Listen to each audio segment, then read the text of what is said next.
Nagluto nga pala ako ng bagoong at ayan nga po naglagay na nga ako ng konting mantika tapos sinilagay ko na yung bawang at pagkatapos minix ko na yan para hindi madulok yung bawang natin at ayan isinunod ko nang inilagay yung sibuyas natin at imix din natin siya para hindi sila masunog at ayan lang po natin silang lumabas yung aroma ng bawang at sibuyas natin. Ayan, ilagay na natin yung mga siling mahanghang. Alam nyo na kung anong tawag dyan.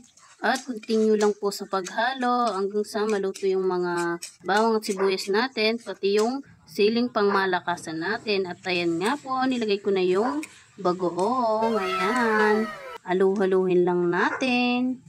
Ayan, huwag po natin tigilan na paghalo. Ayan po.